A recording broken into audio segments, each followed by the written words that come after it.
the alt-radical left, the destroy Trump propaganda media, Hollywood snowflakes, they're now joining forces and doing everything they can do to undermine and hurt President Trump and help his opponents. And that's tonight's opening monologue.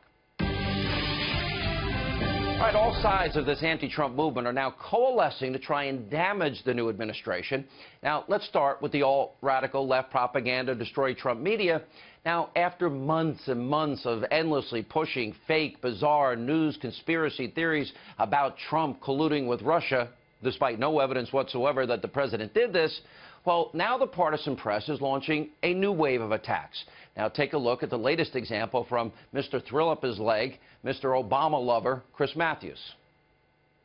Well, what's this bitch? I mean, he's supposed to be a positive, make America great guy, and it's all this whining about the job he took. Hey, look, he knew Obama was president, the last president. He knew he was coming in after Obama, who was actually quite successful.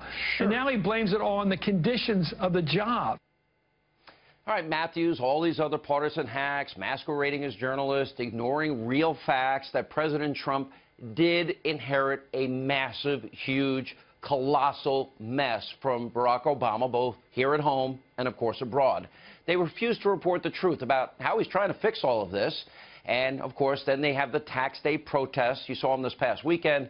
You have the alt-radical left liberals. They were spewing all kinds of nonsense. Now, watch Democratic Congresswoman Maxine Waters, unhinged, leading a chant to impeach. That's right, impeach President Trump.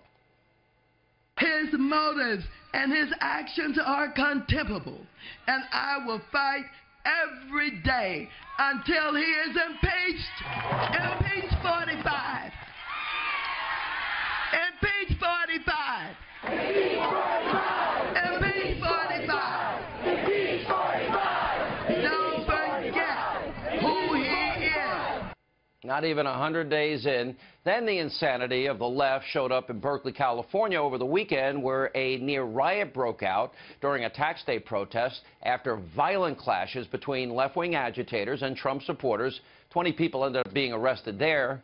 And then finally, last night, we saw a massive effort from the left in Georgia's 6th congressional district in their special election. Now, they came together to pump up Jon Ossoff, who doesn't even live in the district, and they still came up short. Now that race is heading for a runoff on June the 20th.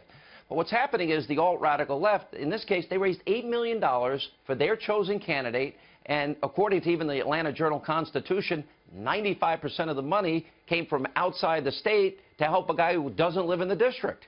And on top of that, the Trump-hating Hollywood snowflakes, people like Samuel L. Jackson and Chelsea Handler, they, of course, threw their support behind the left-winger Ossoff. And, of course, the alt-radical left destroy Trump media. They were heaping mountains of praise on the Democratic candidate. Oh, they're not biased at all. Watch this.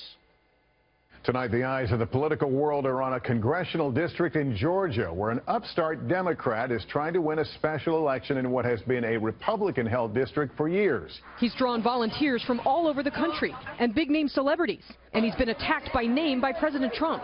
Millions of dollars have flooded into the race from around the country to help a little-known Democrat. As voters here decide tonight, people on the blue team far away from Georgia are praying that this special election north of Atlanta turns into a revenge vote against the president. So that was Jon Ossoff in a very tight race down in Atlanta. He's projecting that's going to be a runoff. Am I the only one who said he sounded like Barack Obama? No? Did that sound like Barack Obama? Yes, he did.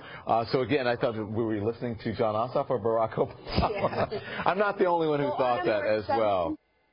Nah, the destroy Trump media, they're not biased at all. Now, this is only the tip of the iceberg when it comes to the alt-left, the propaganda media, and this extreme bias they have. Now, we have evidence. A new study from the Media Research Center, a whopping 89% of coverage during ABC, NBC, CBS's evening newscast has all been negative towards the president, towards President Trump.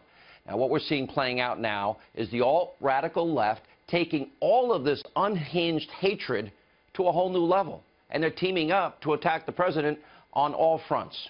So tonight, I'm telling you, it's only going to get worse. It's only going to get more intense. So Republicans need to do their job and also be ready to fight back. Because you got the alt-left, they cannot stand this president, especially as he checks off his list, continues to fulfill his promises, and enact the agenda that he won on. Now, their opposition will get worse every day. It'll get more intense because they really want him gone. That's how bad it is.